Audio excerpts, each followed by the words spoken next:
C'est donc finalement la trajectoire, c'est engager notre génération contre le dérèglement climatique, nos objectifs, mesurer nos émissions de CO2, les réduire, les compenser, être transparent à 100% sur la vie du produit. Et un dernier engagement, c'est de dire que engager notre génération vers des modes d'habillement plus sains. Je demande presque parce que on est en train de le formuler aussi bien que possible, c'est de dire si vous n'avez pas besoin de fagots, n'achetez pas.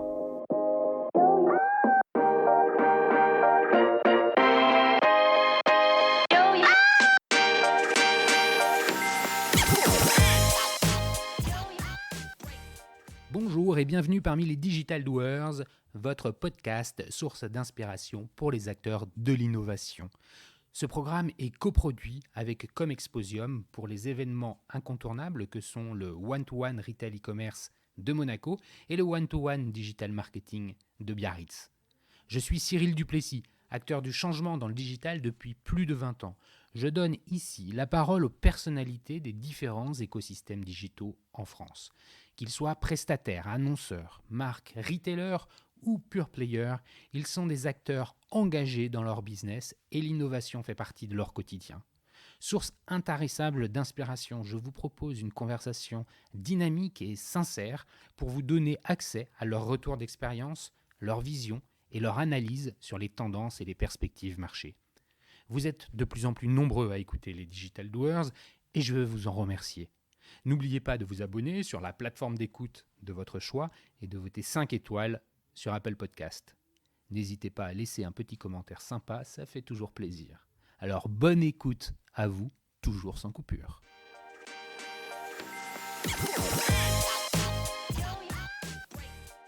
Aujourd'hui, je vous propose un épisode exceptionnel car nous avons la chance de recevoir 2 invités de choc pour un regard croisé sur un thème passionnant. RSE, B Corp, entreprise à mission.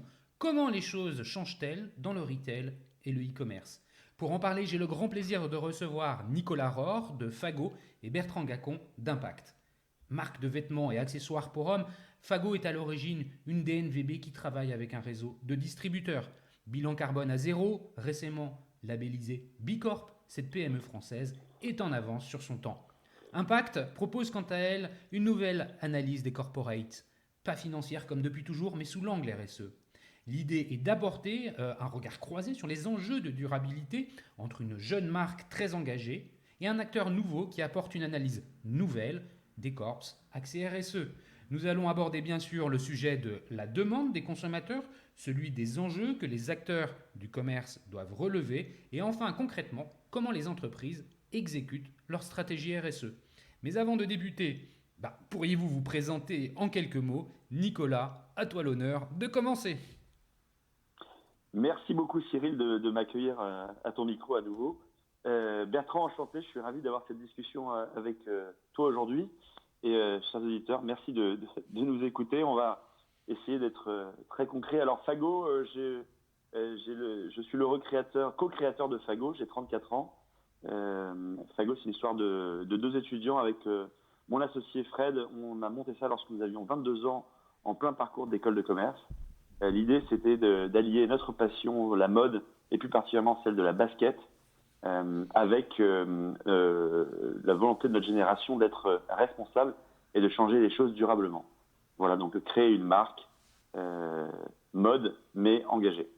Bon, merci pour cette première présentation. Effectivement, la marque est jeune, plus toute jeune, 12 ans, ça fait déjà du temps, mais elle a déjà une vraie notoriété. Je crois que tout le monde peut s'accorder à le dire. Bertrand, tu peux nous présenter Impact ?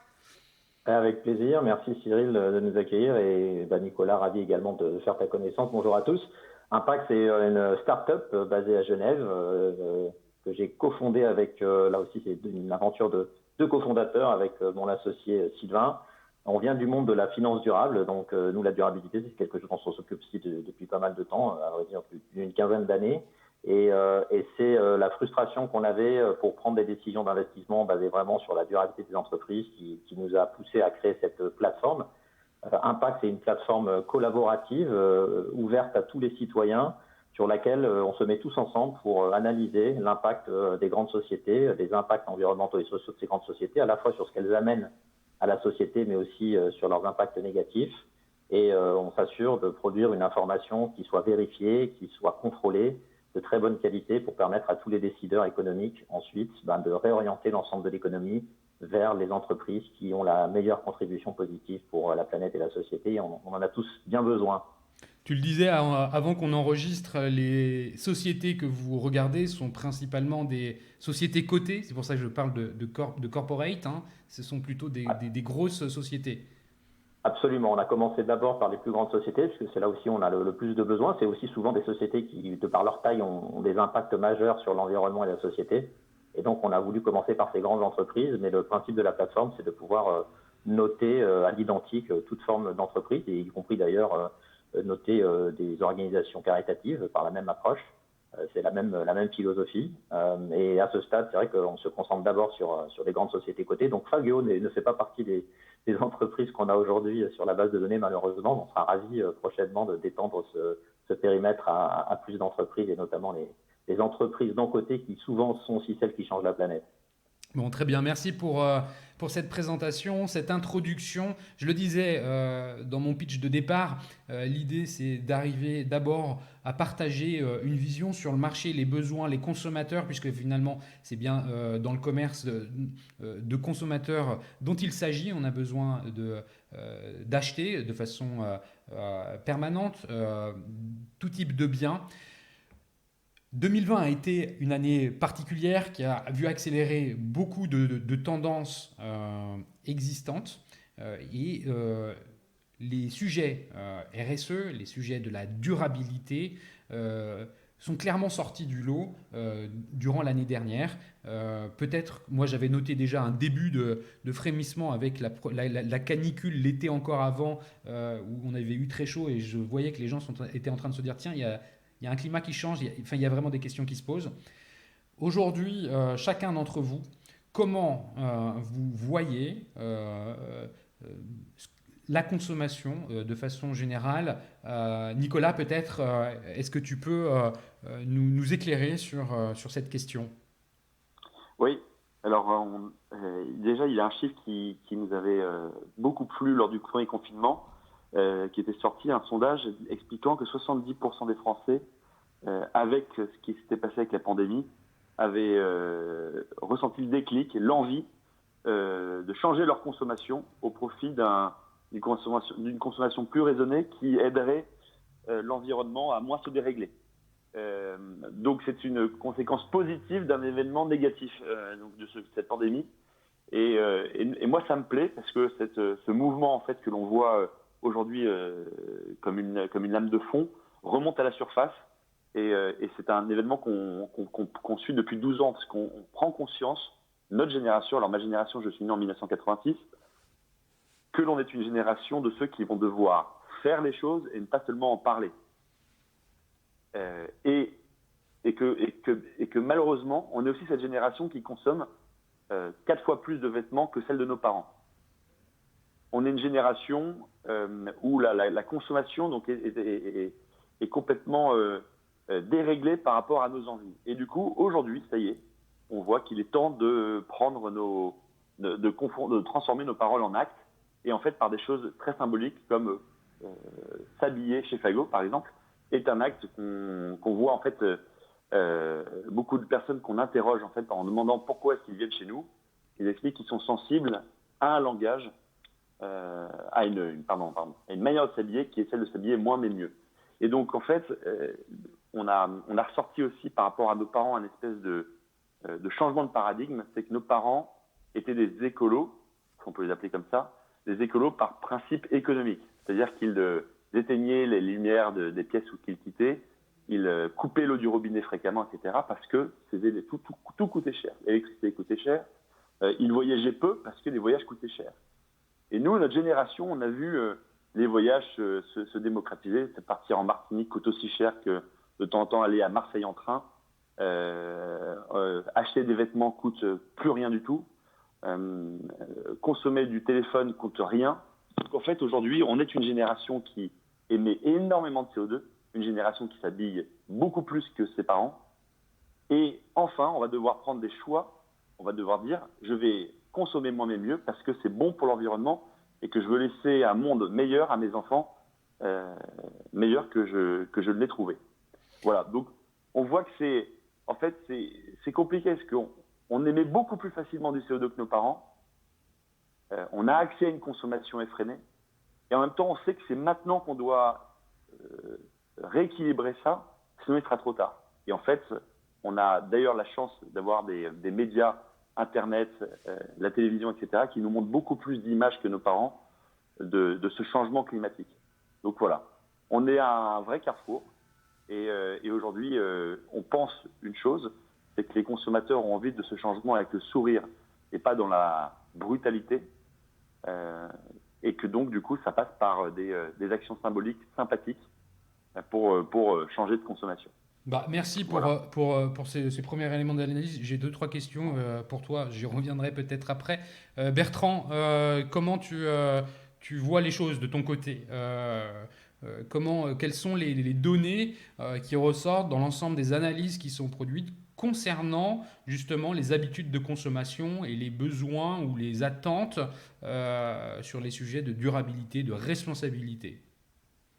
Alors, on voit, nous, on constate effectivement exactement le même constat que Nicolas. On n'est pas spécialisé sur le secteur de la mode ou du commerce, mais c'est une tendance qu'on retrouve à travers toutes les industries. Il y a un changement générationnel, indiscutablement, très en ligne avec ce que Nicolas vient de décrire. Il ne faut pas oublier que à l'âge où sont nés nos parents, il y avait probablement aux alentours de 4 milliards d'habitants sur Terre. On sera bientôt à 8. Donc, il y a aussi une pression démographique énorme sur les ressources. C'est non seulement 2 fois plus d'êtres humains sur la planète, mais c'est surtout 2 fois plus d'êtres humains qui consomment beaucoup plus qu'avant. Donc, évidemment, les conséquences en termes de consommation de ressources, d'épuisement, de changement climatique sont énormes. Et à un moment où les médias se sont emparés du sujet et où on est aujourd'hui beaucoup mieux informé sur tous ces ensembles-là. Donc évidemment, la conséquence, c'est à la fois une plus grande prise de conscience, mais aussi une plus grande volonté d'agir. Et là aussi, je rejoins Nicolas, c'est probablement quelque chose qui a beaucoup évolué ces dernières années, c'est qu'on est passé un petit peu du constat désolé de la dégradation de l'environnement à l'envie de faire. Ça, on le retrouve aussi beaucoup dans notre communauté à nous chez Impact. Les gens qui se rassemblent pour écrire ces analyses sont tous des passionnés de durabilité. Pour la plupart, ce sont des gens qui vont avoir entre 20 et 45 ans, donc c'est quand même un public plutôt jeune. Et on sent ce changement générationnel. On le retrouve dans un secteur que je connais mieux moi, la finance, puisque il y a aussi tout un transfert de patrimoine des baby boomers vers les générations d'après. Et quand la génération d'après héritent de la fortune de leurs parents, ils ont souvent une manière de gérer leurs investissements qui est très différente et beaucoup plus orientée sur la responsabilité, notamment environnementale. Le sujet environnemental est souvent un des sujets qui revient le mieux et le plus souvent. Donc oui, un grand changement, une grande bascule. Après, tu parlais, Cyril, des conséquences de la situation sanitaire, de la crise du Covid. Elles sont pour moi un peu plus mitigées. Si j'en prends l'exemple du succès du commerce en ligne, et notamment de Amazon, qui peut avoir aussi beaucoup de conséquences néfastes pour l'environnement. Il y a c'est un petit peu cette double tension avec à la fois l'envie de bien faire, mais aussi pour certaines populations, et je pense notamment dans des pays peut-être moins développés que la France, où les gens ont beaucoup souffert, il y a aussi des réflexes de survie qui font que la durabilité pourra passer encore au second plan pendant quelques temps. Donc voilà, on voit des choses positives comme les plans de relance qui se succèdent et qui sont très clairement orientés sur la transition écologique, mais on voit aussi quelques réflexes qui reviennent parce que dans les situations de crise, des fois, on se rabat sur l'essentiel. Ouais, alors ça, merci pour ce commentaire qui me permet de faire une transition toute trouvée sur la question que je voulais vous poser. Effectivement, moi-même, à titre de consommateur, je ne peux qu'adhérer aux propos que vous tenez. Je voudrais quand même compléter par une question. On observe avec la crise sanitaire une crise économique, quelque part c'est un peu ce que tu dis Bertrand, donc une crise du pouvoir d'achat, et on observe du côté des consommateurs une forme de schizophrénie ou une quadrature du cercle, dans le sens où ils veulent consommer mieux, mais consommer mieux c'est souvent consommer plus cher, tout en ayant un budget qui est plus restreint, donc en fait une sensibilité au prix qui augmente. Nicolas, est-ce que c'est quelque chose que tu perçois sur ton marché?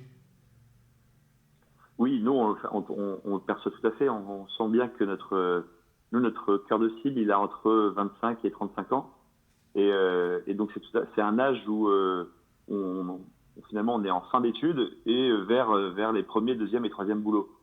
Et on voit évidemment qu'il y a une sensibilité au prix qui est importante, mais de plus en plus, une sensibilité aussi à la quantité corrélée au prix. Donc, moins, mais mieux. Et nous, on est totalement dans cette trajectoire-là, de se dire que lorsqu'on fabrique une paire de baskets, on fait des tests qui permettent de garantir une durabilité de ce produit sur 3 ans, 4 ans.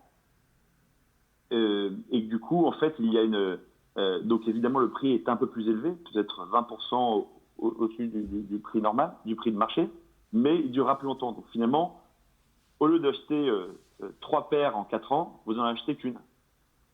Donc, il y a vraiment cet affect vers moins mais mieux. On le ressent de plus en plus. Et dans le moins mais mieux, il y a aussi, on regarde, et nos consommateurs, nous, veulent screener, parce qu'aujourd'hui, on est la génération du Yuka. Et dans cette génération du Yuka, en fait, on veut tout comprendre, tout savoir. Et dans le tout savoir, il y a, regardez où sont fabriqués les produits, comment sont-ils fabriqués, que contiennent-ils. Et je crois que c'est un troisième axe d'analyse que les consommateurs regardent à tout prix, c'est donc le prix, la qualité et surtout ce qu'il y a dedans. Voilà. Et tout ça fait changer quand même un peu le paradigme. Il n'y a pas que le prix. Voilà. Je pense qu'on est longtemps passé dans une vie de le prix, et on ne regarde pas à côté. Aujourd'hui, c'est vraiment prix, qualité et contenu, quoi. Bertrand, est-ce que tu veux ajouter quelque chose? Non, malheureusement là, désolé de ne pas me lancer dans la controverse, mais je vais obligé d'être d'accord une nouvelle fois avec Nicolas. C'est des choses qu'on constate nous aussi sur la plateforme. Je l'ai rappelé, hein, Amazon n'a jamais eu autant de succès ces derniers temps avec le Covid. Donc il y a encore des réflexes et il faudra encore un peu de temps. Quand on voit le succès des Black Fridays et des autres campagnes qui sont organisées, que ce soit par Alibaba ou par Amazon. Il y a quand même encore des réflexes consuméristes qui restent ancrés, mais on voit effectivement cette tendance à la recherche de qualité, à la prise de questions, les consommateurs s'interrogent beaucoup plus. Nous, sur la plateforme, les grandes marques du fast fashion sont très critiquées. Enfin, il y a beaucoup d'informations qui est rassemblée sur les impacts négatifs de ces modèles-là, et on sait qu'il y a d'autres voies. On sait qu'effectivement, on n'est pas tenu au seul modèle d'acheter toujours plus vite et toujours moins cher. On peut tout à fait trouver une autre mode, d'autres produits plus durables, au vrai sens, double sens du mot durable, à la fois dans la durée de ces produits, mais aussi dans leur respect de l'environnement. Et ça, je crois que c'est un très fort changement de mode de consommation qui est en train de se produire. Je suis un petit peu plus vieux que Nicolas, donc moi j'ai la chance d'avoir des ados à la maison, et je peux vous dire qu'effectivement c'est pas juste une question d'éteindre les lampes quand on sort de la pièce, mais de ce qu'ils mangent, ce qu'ils achètent, des produits. Ils sont très vigilants à l'ensemble de leur consommation, avec des choix qui sont beaucoup plus radicaux que ceux de leurs aînés. C'est-à-dire que quand ils ont décidé par exemple que ils ne mangeaient pas de poisson, ils ne mangent pas de poisson. Et c'est pas, non, je réduis ma consommation de 20%, c'est je change complètement mes habitudes de consommation. Et donc, on a des vraies vagues de transformation de consommation qui sont en train de se produire et qui sont générationnelles. Ouais, je peux que abonder dans ton sens, ayant moi aussi des ados à la maison. Avant qu'on passe sur les enjeux pour les acteurs du commerce, j'aimerais que vous donniez votre définition de ce que c'est qu'un commerce responsable et durable. Il y a des éléments de réponse qui ont déjà été fournis, mais est-ce que vous pourriez Nicolas, est-ce que tu aurais un début de définition? Oui, alors moi je dirais, et du coup je prendrai les deux choses qui nous sont propres chez Fagol, notamment l'entreprise à mission et la certification de B Corp. En fait, ce qu'il y a dans toute cette nébuleuse, c'est vraiment le mot faire, le mot être juste, et du coup c'est cette quête de justesse en fait à tous les échelons d'une entreprise, à la fois sur la manière dont je vais fabriquer mon produit, donc avec qui je vais le fabriquer, est-ce que je suis juste avec mon usine, Est-ce que je suis juste ensuite avec l'environnement et donc la terre, entre guillemets, est-ce que je suis juste avec elle sur l'utilisation des ressources, l'utilisation du transport pour acheminer les produits? Est-ce que je suis juste avec le consommateur dans le prix que je lui propose?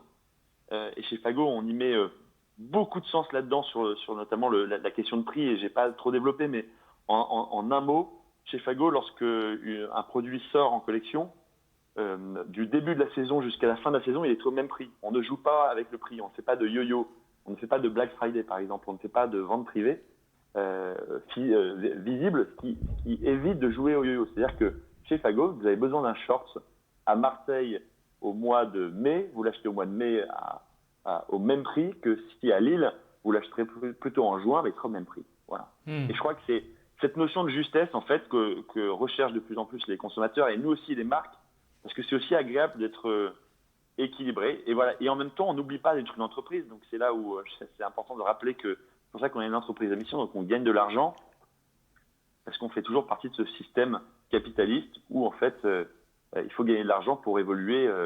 Et c'est ça en fait aussi, c'est ça d'être une entreprise à mission comme on l'est, c'est-à-dire qu'on est entre les entreprises, je pense, qui n'en ont un peu rien à faire, et il y en a de moins en moins d'ailleurs, de l'environnement ou de l'humain, et d'un autre côté les ONG. Mais les ONG n'ont pas le monopole du mieux. Voilà. Et donc on se pose exactement au milieu en tant qu'entreprise à mission et Bicorp. Voilà. Et donc vraiment, je pense que le maître mot, c'est essayer de trouver, d'être le plus juste, le plus fair. Voilà. Et donc tout en n'oubliant pas qu'on gagne de l'argent. Ok. Voilà, parce que c'est ce qui nous permet de se développer aujourd'hui dans le monde dans le monde qui existe aujourd'hui. Et je pense que Bertrand pourra qu'abonder, ce qui donne ces ficelles financières à des gens qui ont besoin de ça pour investir. Voilà. Mais exactement, c'est vraiment l'évolution qu'on a vue au cours de ces 5 dernières décennies. Tu disais que Fago fait partie des entreprises qui sont entre les deux. Pour moi, la redéfinition du capitalisme fait que demain, tout le monde devrait évoluer vers un modèle proche de Fago, c'est-à-dire se poser la question de la valeur d'une entreprise devrait aller bien au-delà de sa capacité à générer du chiffre d'affaires ou des profits pour ses actionnaires. La valeur d'une entreprise, c'est la valeur ajoutée qu'elle amène à la société, globalement. Et pour moi, c'est ça la définition d'une entreprise durable. C'est une entreprise qui amène une contribution positive nette à la société. Parce que toute entreprise a des impacts positifs et des impacts négatifs. Toute entreprise crée de l'emploi. Toute entreprise crée de la pollution. C'est impossible de ne pas créer de pollution. Et donc, à la fin, la question, c'est est-ce que cette entreprise crée plus de contributions positives à la société que le contraire? Est-ce qu'on se porterait tous mieux si cette entreprise arrêtait d'exister? Et pour moi, une société durable, et c'est comme ça qu'on les retrouve sur la plateforme Impact, c'est toutes celles qui ont un score positif, sont des entreprises dont la contribution nette est positive. Et si je regarde ça avec un petit peu de recul, avant les années 80, dans le secteur financier, on s'intéressait qu'à une seule dimension, c'était la rentabilité financière de l'entreprise. Même avant les années 70, avant le choc pétrolier, et même une seule dimension, c'était combien de profits cette entreprise est capable de faire. Et le but, c'était de trouver celle qui allait avoir le plus de grandes chances de faire des profits dans les prochaines années et d'investir dedans. À la suite du choc pétrolier, on a eu une évolution du...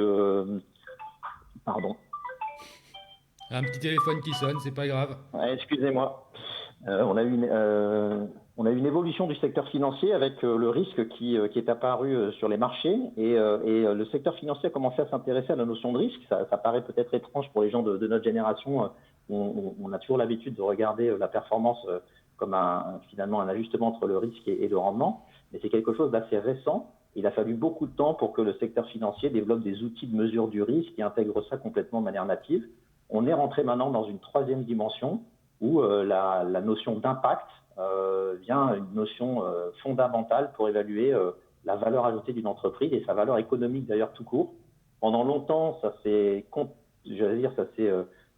cantonné à des notions de responsabilité d'entreprise, d'où la RSE que tu évoquais en introduction. On va maintenant beaucoup plus loin que la responsabilité d'entreprise. Il s'agit plus simplement de faire des produits de manière responsable. Il s'agit de s'interroger véritablement sur son modèle d'affaires et sur sa contribution. Donc, la nature du produit même qu'on met dans les mains des consommateurs a son importance et la manière de mettre ce produit a son importance aussi. Et donc, c'est une évaluation beaucoup plus exhaustive de tous les impacts qui sont en train de se passer avec la nécessité de trouver les entreprises et d'inventer les entreprises qui demain doivent jouer un vrai rôle de contribution positive pour nous tous. Hein. Une entreprise, c'est pas déconnecté du monde. On n'a pas d'un côté la société et puis de l'autre côté les entreprises qui sont là pour gagner de l'argent. L'entreprise et elle-même fait partie de la société et doit amener une contribution positive au bien-être général. C'est ça une entreprise durable. Bah écoute, merci vraiment pour cette définition. C'est la première fois que je l'entends et je te cache pas que elle résonne de façon très juste à mes oreilles. Justement, Bertrand, pour continuer la question sur les enjeux en fait pour les acteurs du commerce en général, hein, que ce soit des distributeurs ou des marques, ils en ont de nombreux à relever. Alors, est-ce que finalement, les nouveaux entrants comme Fago versus les établis hein, que peuvent être les grandes corporates, est-ce qu'ils sont mieux armés pour mieux préparer pour finalement relever les enjeux et puis comment tu les définirais toi ces enjeux? Alors ils sont certainement plus agiles, hein, ne serait-ce que pour des raisons de taille. Ils ont surtout la chance de pouvoir redémarrer d'une page blanche. C'est là où est aussi le gros avantage. J'imagine que quand Fago s'est créé il y a 12 ans, Nicolas et son associé ont pu se poser des questions différentes et partir différemment. Aujourd'hui, si vous êtes le patron de Zara, vous avez probablement des gros moyens financiers, des gros moyens humains, mais redéfaire tout son modèle d'affaires, réinventer tout, c'est compliqué. Vous avez la pression des actionnaires qui vont dire « Ah, mais est-ce que ça ne va pas nous conduire à perdre de l'argent ?» Et donc, la marge de radicalité, si je peux dire, elle se trouve effectivement plutôt en général chez les nouveaux acteurs que chez les acteurs établis, toute industrie confondue, et pas seulement dans le commerce. Donc les gros enjeux pour les boîtes existantes, c'est d'être capable d'aller au-delà de la simple RSE et de se dire, bon, finalement, moi, mon métier, je ne le change pas fondamentalement ou je ne le remets pas en question. Je vais me contenter quelque part, et c'est déjà beaucoup, hein, mais simplement de m'assurer que j'améliore un petit peu les conditions de travail pour mes fournisseurs, que je réduis un peu mes empreintes carbone, mais fondamentalement, je ne change pas radicalement mon modèle d'affaires. Ça, c'est effectivement le grand risque pour les sociétés plus établies parce qu'elles vont faire de l'amélioration à la marge, de l'amélioration incrémentale, mais pas le changement radical qui est aujourd'hui nécessaire si on veut vraiment avoir un impact sur l'environnement et sur la société. Et des entreprises comme Fago, eux, ont pu faire ce changement beaucoup plus fort en construisant d'emblée un modèle d'affaires construit autour de ces missions-là qui intègre ça de manière complètement native. Et c'est plus facile de le faire en démarrant de zéro qu'en transformant l'ensemble du paquebot. La question qui me vient, c'est dans quelle mesure, et peut-être que Nicolas, tu as des éléments de réponse, mais les DNVB, les modèles comme Fago, sont source d'inspiration pour des plus grosses. Est-ce que finalement, Nicolas, t'es approché régulièrement par des acteurs économiques plus importants par la taille de leur chiffre d'affaires, puisque c'est un peu un des KPI peut-être old school, mais qui est encore beaucoup utilisé, qui viennent t'interroger sur comment vous faites? Oui, alors on fait souvent ça, on le voit avec des collaborations. Par exemple, là en ce moment, on a une collaboration avec la marque Aigle, qui est une très belle marque, qui est du patrimoine français. Et du coup, cette marque, ils sont venus nous voir pour réaliser une collaboration parce que notre mouvance les intéressait, quoi. Notre mouvance d'être entreprise à mission, B Corp, 80% des collections fabriquées à partir de matières recyclées, une agilité en fait qui leur donnait envie, quoi. Et Aigle, par exemple, a transformé son modèle, je dis vraiment transformé en 1 an et demi, de manière remarquable. Ils se sont mis dans la trace d'une entreprise à mission, ils sont en train d'être certifiés, en cours de certification de B Corp. Ils ont complètement réadapté leur manière de fabriquer leurs vêtements pour y incorporer beaucoup de matières recyclées ou de matières respectant radicalement mieux l'environnement. Et donc, en fait, c'est cool de voir. Et en même temps, nous, ils nous ont aidés à se projeter pour devenir une marque peut-être comme eux plus tard. Voilà. Et donc, en fait, c'est assez simple. C'est-à-dire que, et tout comme nous, on est fouettés aussi. J'aime bien ce mot fouetté parce que c'est un peu le cas, par de nouvelles marques qui viennent de se créer et qui sont encore plus, j'allais dire plus radicales, mais plus poussées que nous, quoi, dans la démarche. Donc, en fait, c'est un éternel, on se pousse tous les uns les autres, quoi. Et il y a une chose qui montre aussi que les choses sont en train de changer radicalement, c'est qu'on a écrit un livre blanc sur qu'est-ce que c'est qu'être une entreprise à mission et quel est le sens qu'on y met et comment on peut le devenir concrètement. Et ce livre blanc, il a été téléchargé plus de 1200 fois en quelques mois et uniquement téléchargé par des entreprises qui viennent de LinkedIn, enfin par des gens qui viennent de LinkedIn. Qui viennent d'où, tu dis? De LinkedIn. Ok. Qu'est-ce que c'est? En fait, on a posté ça 3 fois sur LinkedIn et on a énormément d'entreprises B2B qui nous appellent aussi. On a, je pense, 5 entreprises par jour qui nous appellent vraiment pour dire est-ce que vous n'auriez pas 2 heures à nous consacrer pour nous aider à se mettre en chemin, trouver une raison d'être, avancer et concrètement faire le pas de côté, quoi. Ouais, c'est hyper intéressant ton témoignage, justement. C'est le troisième thème que j'évoquais en introduction, sur lequel je voudrais qu'on arrive maintenant, c'est celui de l'exécution, la mise en œuvre de toutes ces actions. On voit effectivement, et puis je te relaisserai la parole, Nicolas, pour que tu ailles plus loin dans le modèle qui est le vôtre et comment vous exécutez tout ça.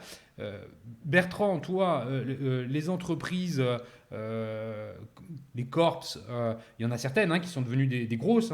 Tu vois, je pense à Danone ou à Yves Rocher qui sont elles aussi des entreprises à mission. Comment concrètement elles arrivent à modifier, tu parlais de leur modèle d'affaires, qu'est-ce qui change, comment elles s'y prennent? Est-ce que tu as des exemples finalement en tête d'entreprises qui arrivent malgré les lourdeurs, malgré l'histoire de l'entreprise? Alors, c'est plus compliqué pour ces grandes entreprises, souvent, notamment parce qu'elles sont cotées. D'ailleurs, Danone a essuyé les plâtres sur la certification B Corp. Une des conditions pour devenir B Corp, c'est de faire changer ses statuts. Et pour changer ses statuts, quand vous êtes une entreprise cotée, il faut l'approbation d'une assemblée générale. Donc, il faut réunir tous vos actionnaires. Évidemment, Danone a beaucoup d'actionnaires et obtenir un assentiment. On a vu avec le cas de Danone et de M. Faber que tout le mouvement vers l'entreprise à mission s'était pas fait sans heurts, était encore pas complètement acquis d'ailleurs. Donc il y a avant tout une vraie volonté politique pour que ces entreprises puissent s'engager dans ces démarches-là, parce qu'il y a, voilà, comme je le disais, il y a beaucoup de lourdeur, il y a beaucoup de complexité, et donc ça demande à la fois une grande volonté politique et des changements concrets, parce que vous pouvez pas devenir une entreprise à mission juste en le déclarant. Derrière, il faut repenser votre chaîne d'approvisionnement, il faut repenser vos modes de distribution. Il faut rentrer dans le dur de votre modèle d'affaires. On va rester dans le secteur de la mode pour prendre un contre-exemple. Nous, sur la plateforme, on a beaucoup documenté les impacts et les programmes mis en place par des géants comme par exemple H&M. Alors H&M, c'est un cas pour moi emblématique parce que H&M n'a pas fait sa mue au sens où ils n'ont pas fondamentalement remis en cause leur modèle d'affaires qui reste complètement centré sur le fast fashion, c'est-à-dire la multiplication des collections, plus j'en fais et plus je vends. Et puis avec des produits qui finalement deviennent périmés très très vite et que les gens jettent très rapidement. Donc H&M a mis en place des systèmes de recyclage, donc c'est très sympathique, mais le système de recyclage, ça permet juste de réinsérer une partie de ces habits qu'on n'aurait probablement pas dû vendre aussi massivement dans le circuit, avec pas une efficacité évidemment de 100%, mais ça ne remet pas fondamentalement en question le problème de base qui est celui du modèle du fast fashion. Pareil, de la même manière, H&M a fait quelques tentatives dans tout ce qui va être produits d'occasion, donc chaîne de magasins de vêtements d'occasion. Ça a des impacts intéressants du point de vue environnemental, mais là aussi, ça reste assez marginal et ça ne remet pas en question fondamentalement le modèle d'affaires de H&M et le fast fashion. Une entreprise à mission, elle va être obligée de repenser son modèle. C'est pas simplement améliorer la manière dont je distribue ou avoir un peu plus de coton bio dans ma chaîne d'approvisionnement. C'est repenser fondamentalement le rôle de l'entreprise dans la société et se redéfinir comme un contributeur du bien-être général plus qu'un vendeur de produits. Et ça, c'est lourd. Et c'est pour ça qu'on a aujourd'hui finalement encore assez peu d'entreprises qui sont loin dans cette démarche-là, même si heureusement, beaucoup de grandes entreprises aujourd'hui sont en train de se reposer fondamentalement cette question de leur raison d'être dont parlait Nicolas, qui est la vraie bonne question. La vraie bonne question que devrait se poser tout PDG d'entreprise aujourd'hui, c'est à quoi ma boîte sert, à quoi mes produits servent, et si la réponse à cette question-là est ni claire ni positive, alors je pense que ces entreprises doivent se poser très rapidement des questions de la refonte de leur modèle d'affaires. On voit les challenges qui sont juste énormes, parce que j'imagine mal H&M aujourd'hui dire finalement, je fais plus de fast fashion ou alors un peu dos au mur. C'est vrai que je comprends que ce soit difficile à changer. Nicolas, de ton côté, finalement, comment s'exécute dans une entreprise beaucoup plus petite, une PME, la mise en œuvre de la durabilité? Tu nous en as déjà un peu dit. Je voudrais qu'on aille un peu plus loin de façon très concrète, comment ça se passe chez Fago. J'avais en tête, quand on avait eu il y a un an, notre échange, que par exemple, une partie des produits fabriqués en Asie arrivaient en Europe en train parce que l'empreinte carbone est moins forte qu'en bateau. C'est des choses comme ça que j'aimerais que tu nous expliques un peu. Oui, ok. Alors, Bertrand, je pense, a donné le bon point de départ, parce que souvent les personnes nous demandent mais comment on démarre. On démarre en donnant sa raison d'être. Donc, Fago existe. Pourquoi Fago existe? Quelle est sa raison d'exister? Et donc, nous, notre raison d'exister, c'est de dire nous créons des collections pour engager notre génération contre le dérèglement climatique. Et comme on n'a pas prévu d'être nudiste dans les prochaines générations, qu'on va toujours devoir s'habiller, on va devoir faire confiance à des marques qui vont engager cette génération contre le dérèglement climatique. Et ça démarre par des choses très concrètes. C'est déjà les 100 personnes qui travaillent chez Fago doivent intégrer que chez Fago, on va leur demander de faire à la fois aussi bien leur métier pour lequel ils sont embauchés, mais aussi pour réaliser la mission d'entreprise Fago, donc engager notre génération contre le dérèglement climatique. Et ça passe par 5 engagements très concrets que l'on a pris. Et à l'intérieur de ces engagements, on monitore 2 objectifs par an. Et dans ces objectifs, en fait, il y a peut-être 30 points par objectif. Donc ça fait une myriade de points. C'est un peu la technique des grands et des gros et des petits cailloux. Et pour aller jusqu'au bout, ce que je veux, c'est que mes salariés, l'équipe Fago, donc les 100 personnes, vivent aussi la mission. Parce qu'en fait, on est passé d'un paradigme où dans une entreprise, avant, il y avait un bureau RSE, où c'était ce bureau qui était responsable justement de la RSE, quoi. Donc tout le monde pouvait un peu faire ce qu'il voulait, mais il y avait les RSE qui en chapeau disaient attends, mais nous, on va donner un peu d'argent à une ONG, on va faire ci, on va faire ça, on rachète la boîte. L'image de la boîte. En fait, moi, ce que je dis, c'est que aujourd'hui, chez Fago, si quelqu'un ne respecte pas la mission mais fait très bien son métier, eh bien, il n'a pas de raison d'être chez Fago. Il ne doit pas être chez Fago. Et donc, concrètement, qu'est-ce que ça donne? Par exemple, mon responsable e-commerce, Martin, lui, il a un objectif, comme tous les salariés, il a un objectif, c'est dans son périmètre, il doit faire gagner la mission dans son périmètre. Et donc, il nous a dit, moi, comment je peux engager ma génération contre le dérèglement climatique dans mon périmètre du e-commerce? Eh bien, je suis aussi responsable du CRM, donc des envois d'emails. Et un email, lorsqu'il est stocké sur un ordinateur, sur un serveur, il émet du CO2. Donc, ce que je vais faire, c'est que je vais prendre toute la boîte, on va les réunir autour d'une table. J'ai fait un tuto en 10 étapes où vous allez supprimer vos mails inutiles. Eh bien, chez Fago, on a supprimé en 30 minutes l'équivalent de 5000 produits Fago en consommation de CO2. 25 000 kilos de CO2 en moins en 30 minutes. Ça, c'est juste à l'échelle de Fago. Ensuite, il l'a envoyé donc, en mail à toute notre base de données en disant si vous voulez, vous aussi, vous pouvez réduire l'impact de vos boîtes mail en supprimant vos mails. Voici le tuto. Voilà.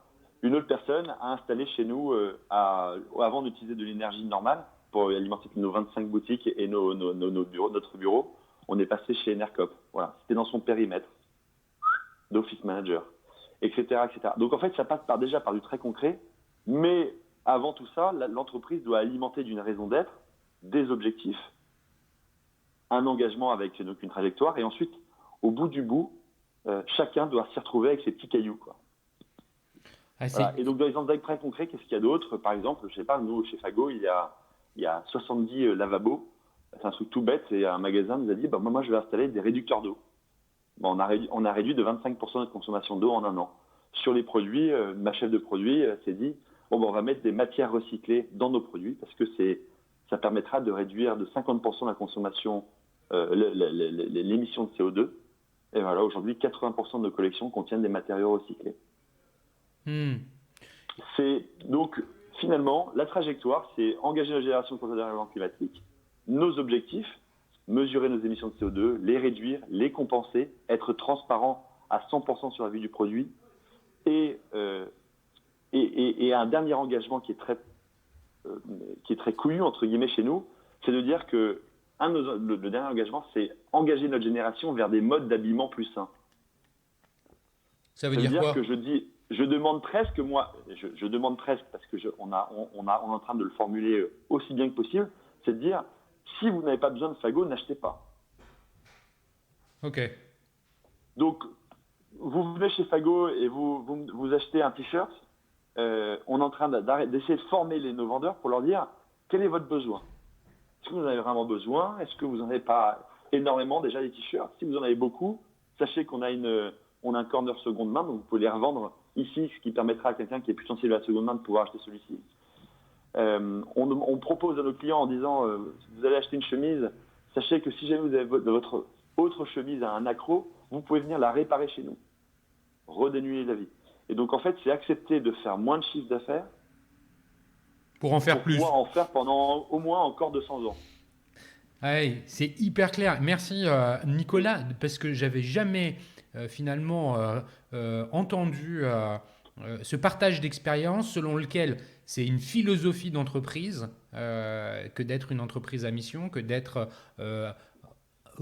engagé dans une démarche RSE. Je trouve que ton exemple de dire il y a un département RSE qui va se racheter une légitimité en investissant à droite à gauche, mais finalement la boîte ne change pas, très juste, et ça fait écho avec ce que Bertrand disait précédemment finalement. Bertrand, ça t'inspire quoi? Oui, c'est tout à fait en lien. C'est contre-exemple de ce que je citais avec d'autres grandes enseignes qui restent finalement en périphérie, qui font effectivement ce que j'appelle moi de la RSE, et peut-être les spécialistes de RSE qui vont m'entendre vont bondir de leur chaise. C'est pas péjoratif dans ma bouche, mais ce que je veux dire par là, c'est qu'il faut qu'on aille bien au-delà de la notion de responsabilité, qui consiste à dire finalement je continue à faire mon business comme toujours, mais je le fais de manière responsable, donc je m'assure de minimiser on va dire mon empreinte carbone ou mes autres problématiques environnementales et sociales. Aujourd'hui, ça c'est obsolète. On est passé dans une autre phase où la vraie question c'est pas d'être responsable. La vraie question c'est d'amener une valeur positive à la société. Et ça fait passer tout le débat de l'enjeu des pratiques et des process à celui aussi des produits, du modèle, de la philosophie de l'entreprise. Et c'est un changement qui est plus difficile parce qu'il impose de remettre en question les fondamentaux et donc le porte-monnaie aussi et la source de revenus de l'entreprise.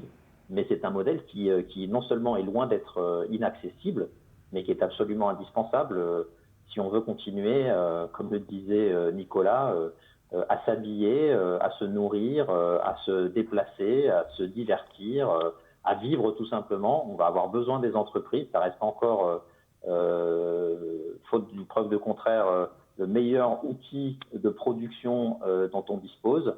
Il faut simplement s'assurer que cet outil de production, on ne l'évalue pas sur une seule dimension, c'est celle de sa rentabilité financière et sa maximisation à court terme, mais qu'on l'évalue sur une autre dimension beaucoup plus fondamentale, c'est sa contribution à faire tout simplement que le monde soit meilleur avec cette entreprise qu'il ne le serait sans elle.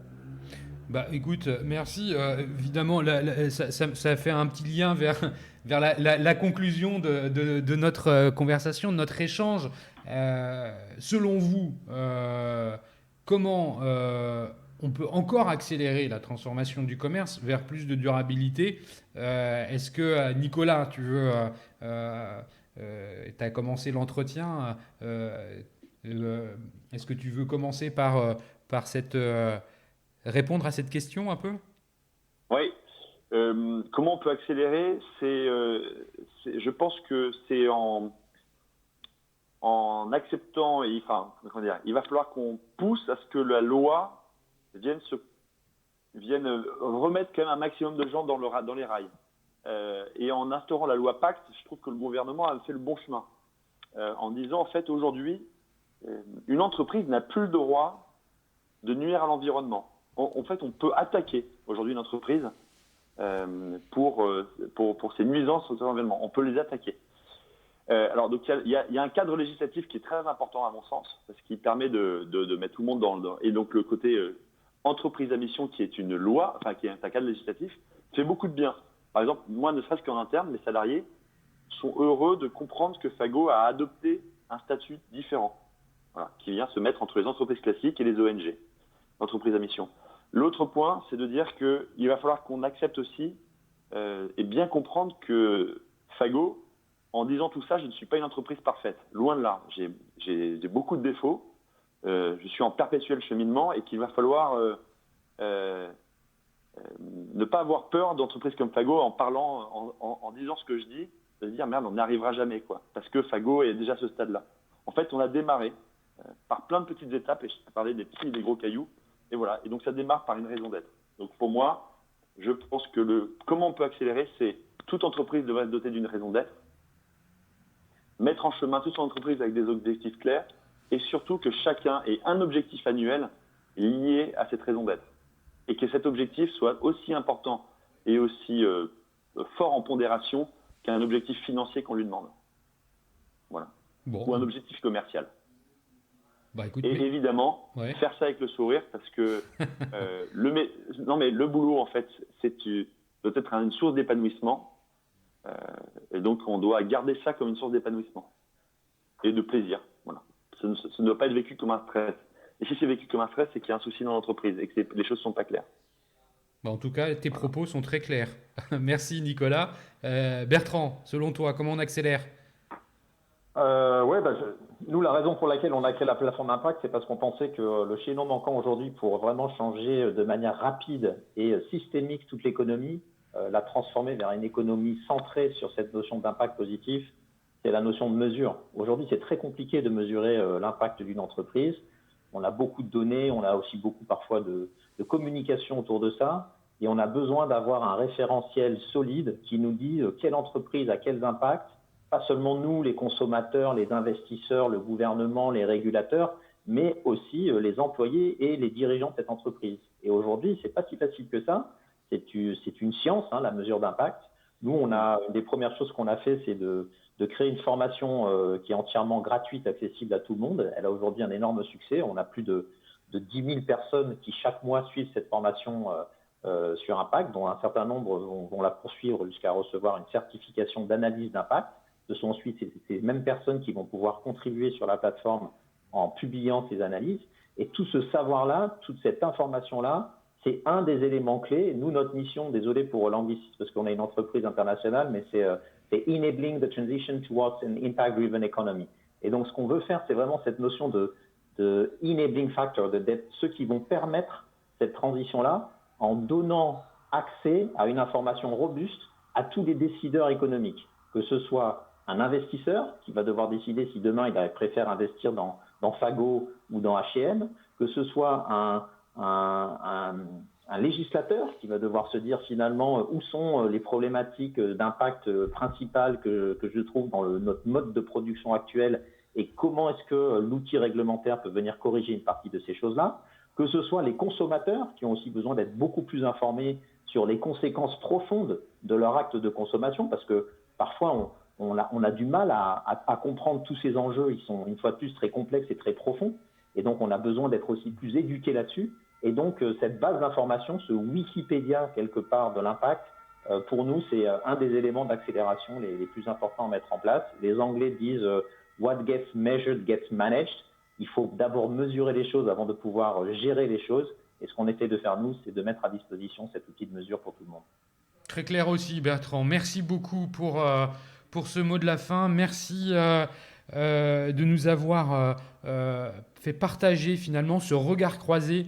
J'espère que vous tous qui écoutez, vous aurez trouvé beaucoup de valeur à avoir ces deux analyses qui sont différentes, à voir comment finalement une PME française avance sur son chemin est finalement assez bien, peut-être plus que les grosses corporates qui, elles, ont ont des questions sérieuses à se poser par rapport à leur business model. Merci également à Comexposium, l'organisateur des événements One-to-One Retail e-commerce de Monaco, pour la coproduction de cet épisode.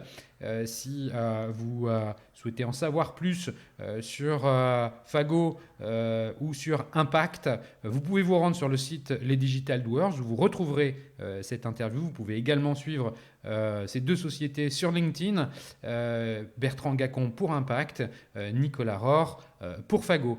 Messieurs, merci beaucoup et puis je vous dis à très bientôt. Merci à tous. À très bientôt. Salut.